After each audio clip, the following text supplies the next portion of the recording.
Hugo, do you want to pick one of your stories to start off? Yeah, so I will pick the unexpected Twitter debate that Ian and I had the other day about rainbow buildings, so not rainbow buildings, rainbow flags flying above government buildings. So the LGBT rainbow flag. Yes. The previous community secretary, Robert Jenrick, just before he left or during his tenure, removed the guideline that the LGBT, what I call the triangle LGBT flag, the one with the LGBT colors and then the triangle with pink, blue, brown, black. Yeah. The which woke stands one.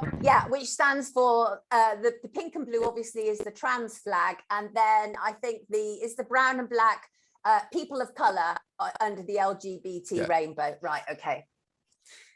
So he said that that can't fly over government buildings anymore, but the standard rainbow flag of just the rainbow colors can. And this sparked a Twitter debate between Ian and I. I loved. I stand on the I stand on the side that it should be flown because I think the government should be proud to promote equality. The government has an equality officer, it has an equality minister. I don't see anything wrong with it, and apparently I was actually quite surprised to hear Ian didn't agree with me. So come on, Ian. Why didn't you agree, Ian? Well, I didn't agree because, first of all, I didn't really understand what the second flag was all about, with the black triangle and all the rest of it. Yeah. And I've always had a bit of a thing about the normal rainbow flag, you know, the older version, if you like. Yeah. And I've had a problem with that being on government buildings, government assets, like, for goodness sake, like ambulances and police cars and police helicopters and search and rescue, you name it, it's all got to have a rainbow flag on it. Yeah. Sometimes it's even electric. So I just sort of like think to myself, I've got no problems with it. I used to live down in Eastbourne for about 5 years, and almost every weekend I'd be over in Brighton doing my shopping or whatever else, and it's everywhere and it's fine, and it's really, in the environment that you're in, it's really nice to see all these things and people expressing themselves and just being free, basically. You know, they've all sort of burned their bras, as it were, down there. So it's like something that it's an experience that you live. But when it comes to having it actually on public buildings, whether it's a standard one or whatever other one it might be, I just think it's wrong for the governments to be spending the money on it, and B, having it in your face that there's this special group that wants a flag and therefore it's getting a flag, and you're going to look at this flag whether you like it or not. Now, personally, it doesn't bother me. It annoys me when I see it on buildings because I think it's a waste of money, and it sort of comes in a bit like the thin edge of the wedge of the government telling you, well, we think this, therefore you should be thinking it as well, and I don't hold with that. So I'll probably get inundated with a load of junk on Twitter now. Oh, not necessarily. So which side do you think I come down on? I think you're probably quite neutral-ish, but more to the side of not having it at all. Yeah, no, I actually disagree with that. I completely disagree with it, which may surprise you, Hugo.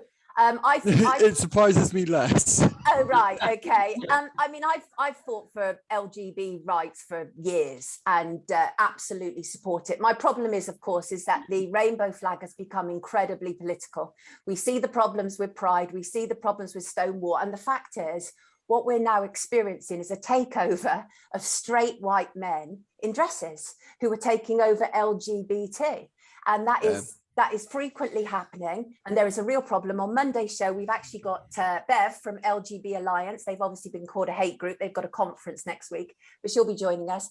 And my problem, of course, about it is it's only the LGBT flag that they're flying. They don't fly for disability or any of the other equalities. So for, you know, multiculturalism or anything else like that. And the other thing is Sefton Council in Liverpool last year on Women's Day, they were sent a adult human female flag to raise, and they did, and it was fantastic until the trans activists opposed it and said it was transphobic. I mean, transphobic to give the definition of a woman on Women's Day, and Sefton Council took it down.